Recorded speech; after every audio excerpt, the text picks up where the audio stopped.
Your calendar is packed. Back-to-back meetings from 9 a.m. to 5 p.m.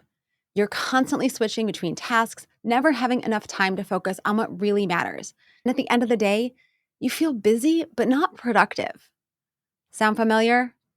The difference between managers who feel overwhelmed and managers who feel in control is three simple calendar strategies that take less than 10 minutes to implement but transform how you work.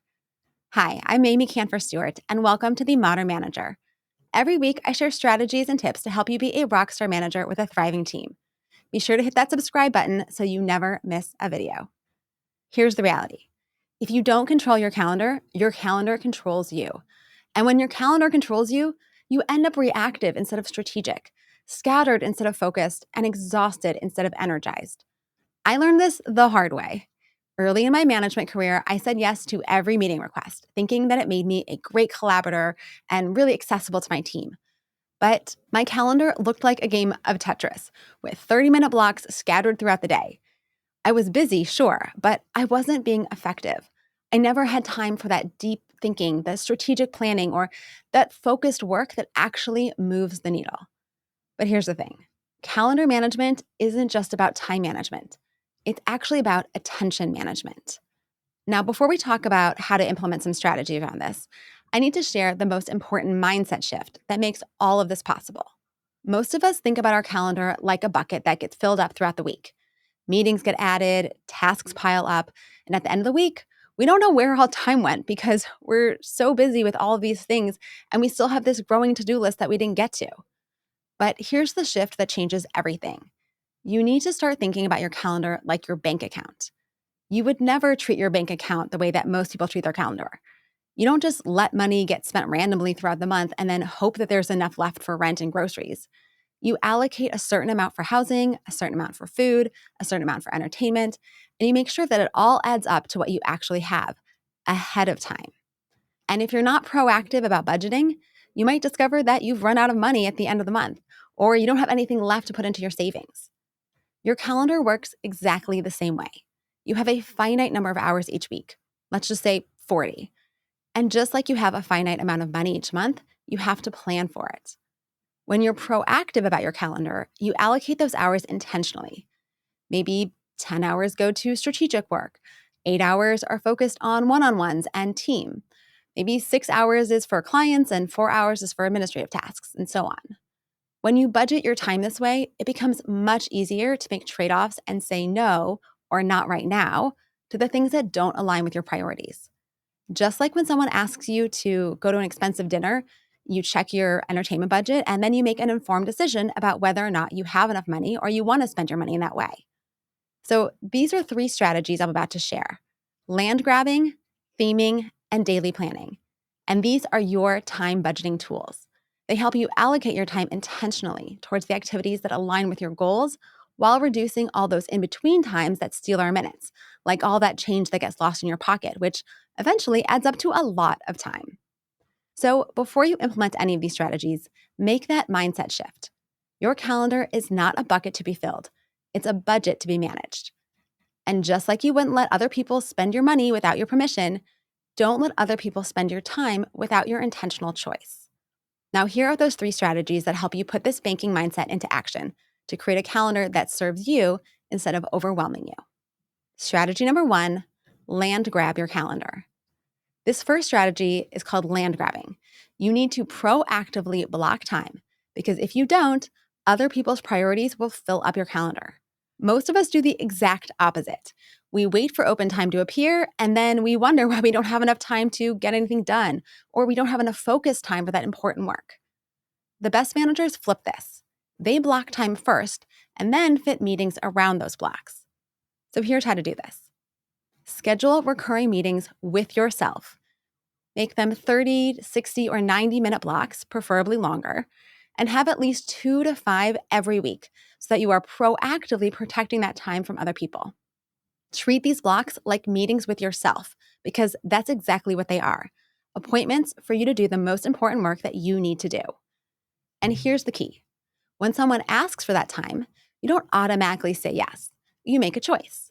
Is this meeting more important than the specific work I had planned to do then? Do I want to move or give up my time block, Or do I want to protect it? When you don't have time blocked, you can't make that choice strategically. You just give the time away by default. Strategy number 2 is theming. Theming, either in days or in blocks, reduces the mental energy you need to spend switching between different types of work. Every time you switch from strategic thinking to administrative tasks to people management, your brain has to recalibrate. And this is what researchers call the switching cost. It takes time and energy to get back into the flow of different types of work. And this is true whether we're talking logistically or mental energy. For example, if you make graphics multiple times per week, every time you start, you have to open the software, get to the right file, and all of that takes time, and those minutes add up. And it's the same when you're switching between projects. You have to remember where you left off, figure out what you need to do next, and that takes time.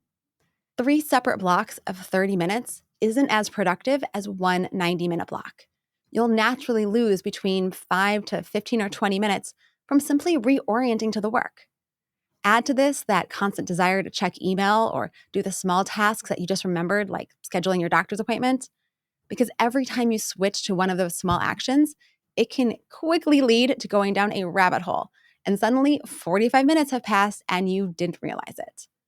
We can minimize these switching costs and these distractions by grouping similar work together. And one way to do this is by establishing theme days or theme blocks. And here's what this would look like. Maybe Monday mornings are for strategic work, planning, thinking, big picture stuff, reflecting. Tuesday afternoons are for one-on-ones and people management. Wednesday mornings are for administrative tasks, expense reports, email cleanup, scheduling. Or you might theme by project.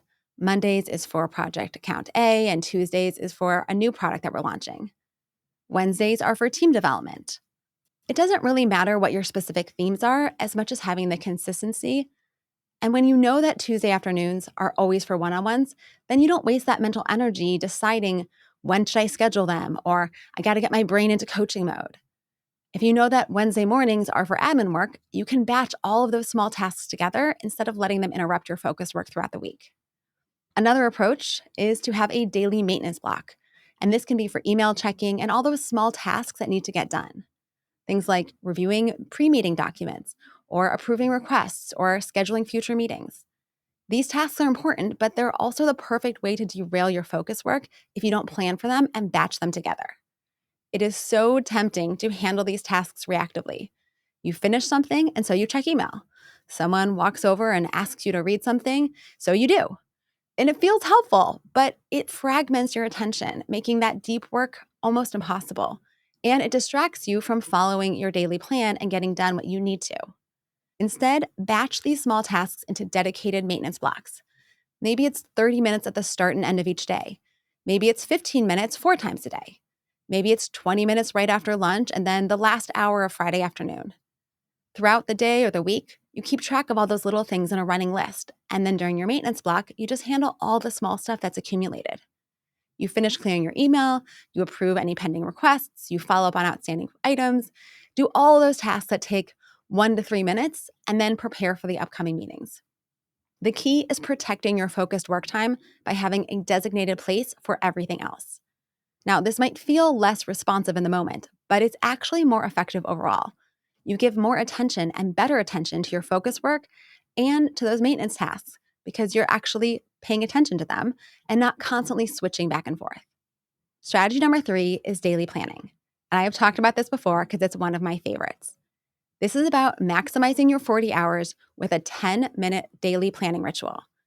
It is so easy to show up at work, look at your calendar, and then figure out what you have to do with whatever available time you have, and then the day just runs by.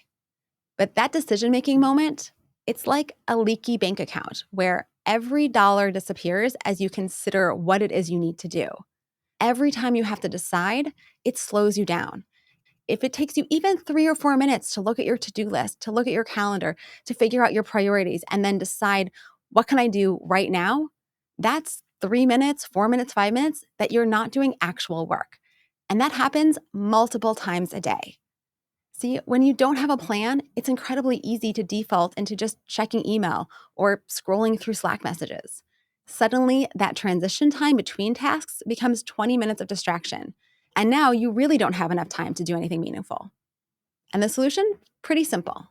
Spend 10 minutes planning your day so that you can save multiple moments throughout the day of having to figure out what to do next. And you can do this at the end of your previous day, first thing in the morning, or at the beginning of your week. The time doesn't really matter as to when you do it. It's just about having a consistent practice. So here's what that 10-minute planning process looks like. First, look at your calendar, see what meetings you have, what commitments there are. Those are the fixed things that you can't change. Then you want to identify what time do you have available. And this can be a combination of the land grab times that you did earlier that you're holding in advance and all the extra spaces between meetings that you can now fill in. So let's say you have 90 minutes between your morning meetings, and maybe you have 2 hours at the end of the day that you've blocked off. Then you want to assign tasks to each of those time blocks. And don't just write in work on quarterly report. You want to get specific. Draft the executive summary for the quarterly report. Literally add those to your calendar or use a daily planning app like Sensama or Akiflow so that the tasks have an allocated time on your schedule. The more specific you are, the more accurate you can plan, and the easier it is to jump right into the work without having to think about where to start. When you do this planning ritual, something truly magical happens. I know because I'm obsessed with it. You become intentional instead of just reacting to whatever comes up. You know exactly what you're supposed to do at any given time in the day, so you don't waste that mental energy making decisions in the moment. And here's the bonus. When unexpected things do come up, because they do, you can make informed trade-offs. Instead of just saying yes to every request, you can look at your plan and decide, is this more important than what I had scheduled? Do I want to move something else, or do I want to protect what I had planned? Without a plan, you can't make those strategic choices. You just get pulled into whatever direction feels most urgent in the moment. Daily planning rituals is what makes your land grabbing, your theme times, and your maintenance blocks actually work. It's that bridge between your weekly calendar strategy and your daily execution. When you've land grabbed that time for strategic work, your daily planning helps you decide exactly what to do during those hours. And when you've themed your days or your blocks, now you know exactly what to do and batch those tasks together so you can get them done efficiently. And when you've scheduled maintenance blocks, your planning helps you use that time efficiently instead of just randomly handling whatever comes up and turning to email way too often. So here's my challenge for you this week.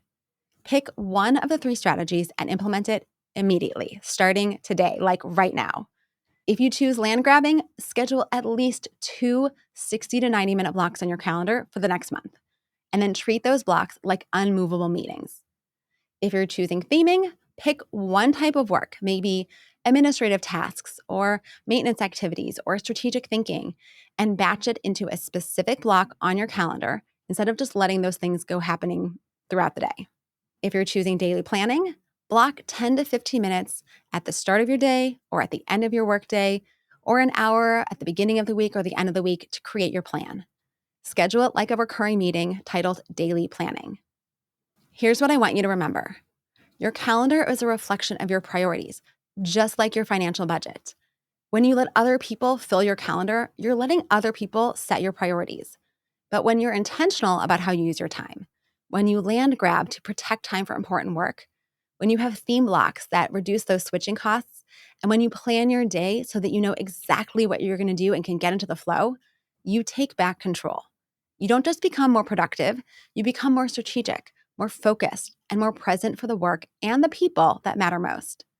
These 3 strategies are not just about managing your time. They're about managing your attention and your energy so that you can show up as the best leader you can be. If this video has helped you think differently about calendar management, hit that subscribe button and share it with a manager who's feeling overwhelmed by their schedule. For more resources and strategies on being a rockstar manager with a thriving team, visit themodernmanager.com. Until next time, remember, you can't manage time, but you can manage your calendar. And when you manage your calendar well, everything else becomes so much easier.